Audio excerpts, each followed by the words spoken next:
Hello, നമസ്കാരം. പശ്ചിമേഷ്യൻ സംഘർഷത്തിന്റെ 14-ാം ദിവസം. യുദ്ധത്തിന്റെ പ്രത്യാഘാതങ്ങൾ ലോകരാജ്യങ്ങളെ ബാധിച്ചു തുടങ്ങിയിരിക്കുന്നു. നമ്മുടെ നാട്ടിൽ പാചകവാതക പ്രതിസന്ധി അതിരൂക്ഷമാവുകയാണ്. ഹോട്ടലുകൾ അടച്ചുപൂട്ടുന്നു, ഹോസ്റ്റൽ ക്യാന്റീനുകളിൽ ഭക്ഷണമില്ല, വീട്ടകങ്ങളിലും ആശങ്ക.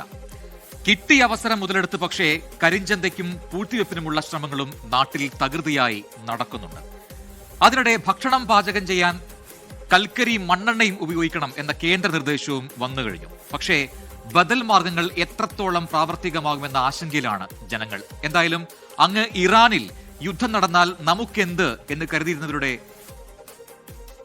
ഉൾപ്പെടെ ഇന്ന് സ്വന്തം അടുക്കള എങ്ങനെ പുകയുമെന്ന ആശങ്ക വർദ്ധിച്ചിരിക്കുകയാണ്. സന്ദേശം സിനിമയിൽ ശ്രീനിവാസന്റെ കഥാപാത്രം പറഞ്ഞതുപോലെ ലോകത്തെല്ലായിടത്തും മനുഷ്യന്റെ കഥ ഒന്നു തന്നെയാണ്. ഞാൻ പ്രജിൻ സി കണ്ണൻ. നമുക്ക് ആരംഭിക്കാം. പൊതുജനം കഴുതയല്ല സാർ.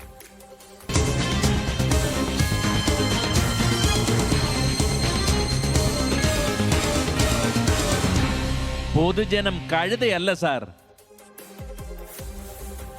അപ്പോൾ ആദ്യ റിപ്പോർട്ടിലേക്ക് നമ്മൾ കടക്കുന്നു. പാചകവാതക പ്രതിസന്ധി പലയിടത്തും ഗുരുതരമായിരിക്കുന്നു. ഗ്യാസ് സിലിണ്ടർ ക്ഷാമം നേരിട്ടതോടെ വിഭവങ്ങൾ വെട്ടിക്കുറയ്ക്കുന്നത് തുടരുകയാണ് ഹോട്ടലുകൾ. സിലിണ്ടർ മോഷണവും പൂഴ്ത്തിവെപ്പും ചിലയിടങ്ങളിൽ റിപ്പോർട്ട് ചെയ്യുന്നുമുണ്ട്.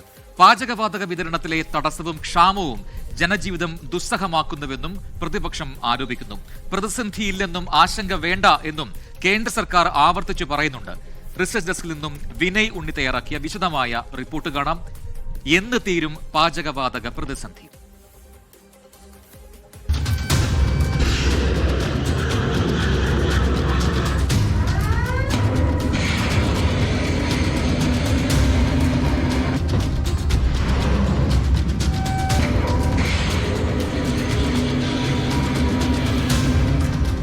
ഇറാനെതിരായ അമേരിക്കൻ ഇസ്രയേൽ യുദ്ധം 2 ആഴ്ച പൂർത്തിയാകുമ്പോഴേക്കും ഊർജ്ജ പ്രതിസന്ധി കൈവിട്ടു പോകുകയാണ്. ഇറാന്റെ തിരിച്ചടി GCC രാജ്യങ്ങളെയും ഹോർമൂസ് കടലിടുക്കിനെയും സംഘർഷത്തിലേക്ക് വലിച്ചിഴച്ചതോടെ സ്ഥിതി ഗുരുതരമായി.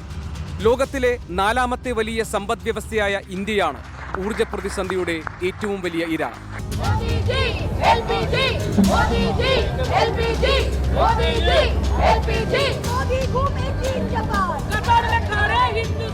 നാല് ദിവസമായിട്ട് ഞങ്ങളെ പണിക്കാരും ഞാനും ഒക്കെ വെറുതെ ഇരിക്കുന്ന അവസ്ഥയിലാണ് ഇരിക്കുന്നത്. ഒന്നാമത് നമ്മൾ റംസാൻ ഇടത്താടുള്ള സ്ഥലമാണ്. ഹോസ്പിറ്റലിൽ കുറേ ആൾക്കാർ വരുന്ന ടൈമാണ്. ആ ടൈമിൽ ഒന്നും നമുക്കൊരു ഭക്ഷണം കൊടുക്കാൻ വരാൻ പറ്റാത്ത, ഒരു ചൂടുവെള്ളം ഉണ്ടാക്കാൻ പറ്റാത്ത, സ്റ്റാഫിന് വരെയും ഭക്ഷണം ഉണ്ടാക്കാൻ പറ്റാത്ത ഒരു അവസ്ഥയിലാണ് ഞങ്ങൾ പോയിക്കൊണ്ടിരിക്കുന്നത്. ഹോസ്പിറ്റലിൻ്റെ അടുത്താണെങ്കിൽ വിറക് കത്തിക്കാൻ പറ്റില്ല. വിറക് കത്തിച്ചാൽ പുക വന്നു കഴിഞ്ഞാൽ ഹോസ്പിറ്റലിൽ സമ്മതിക്കില്ല. അതുകൊണ്ട് ഞങ്ങൾ ആ വിറകിന് ഇതിലേക്ക് പോകാൻ പറ്റില്ല. LPGക്ക് പകരം മറ്റ് ഇന്ധനങ്ങൾ കൂടി ഉപയോഗിക്കാൻ ഹോട്ടൽ റെസ്റ്റോറന്റ് മേഖലയ്ക്ക് നിർദ്ദേശം നൽകിയിരിക്കുകയാണ് കേന്ദ്ര സർക്കാർ. ഭക്ഷണം പാകം ചെയ്യാൻ കൽക്കരിയും മണ്ണെണ്ണയും ഉപയോഗിക്കാം. ഇതിനായി സംസ്ഥാനങ്ങൾക്ക് കൂടുതൽ മണ്ണെണ്ണ നൽകാനും കേന്ദ്ര സർക്കാർ തീരുമാനിച്ചിരിക്കുകയാണ്. കൽക്കരി ലഭ്യത കൂടുതലാക്കാനും നടപടികൾ തുടങ്ങിയെന്ന് മന്ത്രാലയം അറിയിക്കുന്നു. ഗാർഹിക LPGയുടെ കാര്യത്തിലും പല സംസ്ഥാനങ്ങളിലും പ്രതിസന്ധി ഉടലെടുത്തിട്ടുണ്ട്. ബുക്ക് ചെയ്ത ശേഷം സിലിണ്ടറുകൾ ലഭിക്കാൻ വൈകുന്നു എന്ന പരാതി വ്യാപകമായതിനാൽ പൂഴ്ത്തിവെപ്പും കരിഞ്ചന്തയും തടയാൻ നടപടികൾ ആരംഭിച്ചിരിക്കുകയാണ് കേന്ദ്ര സർക്കാർ. ഞങ്ങൾക്ക് ഇവിടെ ഭക്ഷണം കൊടുത്തേ പറ്റൂ. ഞങ്ങൾ 20 രൂപയ്ക്ക് ഭക്ഷണം എന്ന് വെച്ചാൽ ഒത്തിരി സാധാരണക്കാരായ കുടുംബങ്ങൾ ഞങ്ങളെ ആശ്രയിച്ച് കഴിയുന്നുണ്ട് ഭക്ഷണത്തിന് വേണ്ടി. അപ്പോൾ അതുകൊണ്ട് ഞങ്ങൾക്ക് കൊടുത്തേ പറ്റൂ. ഞങ്ങളിത് ചെയ്യും എങ്ങനെയാലും. ഞങ്ങൾ അരി മാത്രം ബോയിലറിൽ വെച്ച് പാചകം ചെയ്യാനും ഗ്യാസ് ഉപയോഗിച്ച് പാചകം ചെയ്യാനും മറ്റ് കറികളെല്ലാം തീയടുപ്പിലേക്ക് മാറ്റി വിറകും കത്തിച്ചുകൊണ്ടുള്ള കാര്യങ്ങളാണ് മുന്നോട്ട് പോകുന്നത്. കേരളത്തിൽ 40% ഹോട്ടലുകൾ പൂട്ടിയതായാണ് ഹോട്ടൽ ഉടമകളുടെ സംഘടന പറയുന്നത്. പ്രവർത്തിക്കുന്നവയാണെങ്കിൽ മെനു വെട്ടിച്ചുരുക്കി. പെട്ടെന്ന് തയ്യാറാക്കാവുന്ന വിഭവങ്ങൾക്കാണ് ഹോട്ടലുകളും മുൻഗണന നൽകുന്നത്. പുതിയ ഗാർഹിക സിലിണ്ടറുകൾ ബുക്ക് ചെയ്യാനുള്ള ഇടവേള ഗ്രാമീണ മേഖലകളിൽ 45 ദിവസവും നഗരങ്ങളിൽ 25 ദിവസവും ആക്കിയിട്ടുണ്ട്. അതിനിടെ ഒരേ സമയം നിരവധി പേർ ഓൺലൈനായി ഗ്യാസ് ബുക്ക് ചെയ്യാൻ ശ്രമിക്കുന്നത് കാരണം സർവറുകൾ തകരാറിലാകുന്നതായും ഏജൻസികൾ പറയുന്നു.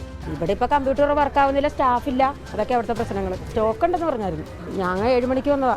ചോദിച്ചപ്പോൾ കമ്പ്യൂട്ടറിന് തകരാറാന്ന് പറയുക. ഇത്ര പേര് കഷ്ടപ്പെടുത്തി. ഇപ്പം കൊടുക്കാൻ തുടങ്ങി കഷ്ടി. ഉത്തരവാദിത്തം കുറച്ച് കാണിച്ചാൽ ഇത്രയോ തിരക്ക്. തട്ടുകടകൾ പലതും നിരത്തുകളിൽ നിന്ന് അപ്രത്യക്ഷമാകാൻ തുടങ്ങിയിരിക്കുന്നു. ചില ഹോട്ടലുകൾ പിടിച്ചു നിൽക്കാൻ അടുപ്പുകൂട്ടിയുള്ള പാചകത്തിലേക്ക് കടന്നു. ഗാർഹിക സിലിണ്ടർ മുടങ്ങില്ലെന്ന് കേന്ദ്രം ആവർത്തിച്ച് പറയുന്നുണ്ടെങ്കിലും വാണിജ്യ സിലിണ്ടറുകളുടെ കാര്യത്തിൽ ഒരു ഉറപ്പും സർക്കാർ നൽകുന്നില്ല. ആഭ്യന്തര LPG ഉൽപ്പാദനം 25% കൂട്ടിയെന്ന് സർക്കാർ പറയുമ്പോഴും പ്രശ്നപരിഹാരം ആയിട്ടില്ല എന്നതാണ് പുറത്തുവരുന്ന റിപ്പോർട്ടുകൾ.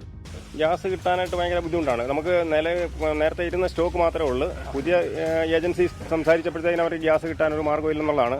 ഇവിടെ 6 മണി മുതൽ വന്ന് നിൽക്കുന്ന ആൾക്കാരാണ്. ഞങ്ങളൊരു 7:30 വന്നതാണ്. പിന്നെ മിനിങ്ങാന്ന് മുതൽ ടോക്കൺ കൊടുത്തുവിട്ടിരിക്കുന്ന ആൾക്കാരും നമ്മൾ നാട്ടുകാരുമായിട്ട് ഒരു വഴക്കുണ്ടാകേണ്ട അവസ്ഥയിലേക്ക് വരെ കാര്യങ്ങളെത്തി. ഇറക്കുമതിയെ ആശ്രയിച്ചാണ് ഇന്ത്യയിലെ പാചകവാതക വിതരണം മുന്നോട്ട് പോകുന്നത്.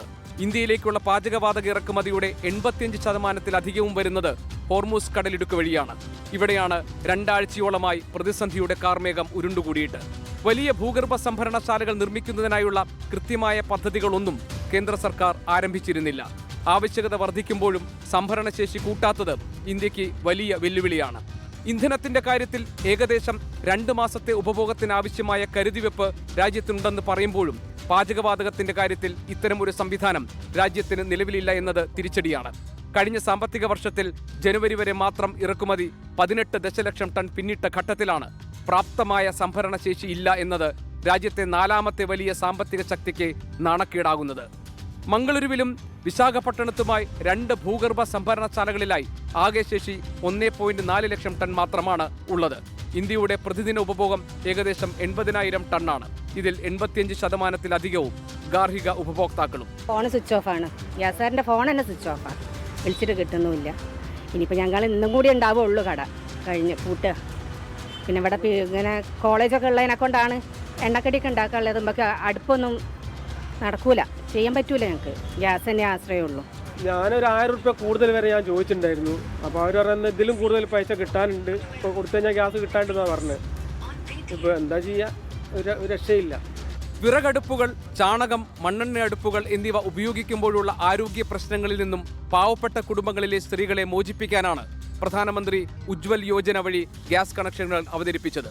അതേ സർക്കാരാണ് തിരികെ മണ്ണെണ്ണ അടുപ്പിലേക്ക് മാറണം എന്നിപ്പോൾ നിർദ്ദേശിച്ചിരിക്കുന്നത്. एक और आग्रह कर रहा हूं, सदन की पवित्रता चाहे संसद के परिसर के अंदर हो चाहे संसद के बाहर हो, संसद की पवित्रता, मर्यादा, प्रतिष्ठा बनाने की सबकी जिम्मेदारी है. അതിനിടെ രാജ്യത്തെ പാചകവാതക പ്രതിസന്ധിയിൽ കേന്ദ്ര സർക്കാരിനെതിരെ ഇന്ത്യ സഖ്യം പാർലമെന്റിൽ പ്രതിഷേധം ശക്തമാക്കിയിട്ടുണ്ട്. പാർലമെന്റിന് മുന്നിൽ അടുപ്പുകൂട്ടി സമരം ചെയ്താണ് പ്രതിപക്ഷാംഗങ്ങൾ പ്രതിഷേധം രേഖപ്പെടുത്തിയത്. സിലിണ്ടർ കാണാനില്ലെന്നും നരേന്ദ്രമോദി അത് ഒളിപ്പിച്ചു വെച്ചിരിക്കുകയാണെന്നും ആരോപിച്ചായിരുന്നു ഇന്ത്യ സഖ്യത്തിന്റെ മുദ്രാവാക്യ വിളികൾ. പാചകവാതക വിതരണത്തിലെ തടസ്സവും ക്ഷാമവും ജനജീവിതം ദുസ്സഹമാക്കുന്നുവെന്നും പ്രതിപക്ഷം ആരോപിക്കുന്നു. ഇന്ത്യയുടെ ഊർജ്ജ ആവശ്യങ്ങളുടെ വലിയൊരു ഭാഗവും വരുന്ന മധ്യപൂർവേഷ്യയുടെ സ്ഥിതി മോശമായതോടെ ഊർജ്ജ വിപണികൾ അസ്ഥിരമാക്കപ്പെടുകയാണ്. മധ്യപൂർവേഷ്യൻ പ്രതിസന്ധി ഊർജ്ജ സുരക്ഷയ്ക്കൊപ്പം സാമ്പത്തിക സുരക്ഷയെയും ബാധിക്കുമോ? ഈ ഇരട്ടപ്രഹരം മറികടക്കാൻ ഇന്ത്യക്ക് ഇന്നത്തെ നിലയിൽ സാധിക്കുമോ? Research desk 24. ലോകത്തെവിടെയായാലും ഏത് സമയത്തും 24 വാർത്തകളും ഓഗ്മെന്റഡ് റിയാലിറ്റി പാക്കേജുകളും എക്സ്പ്ലെയിനറുകളും വിശദമായി കാണാൻ ഞങ്ങളുടെ യൂട്യൂബ് ചാനൽ നിങ്ങൾക്ക് സബ്സ്ക്രൈബ് ചെയ്യാം.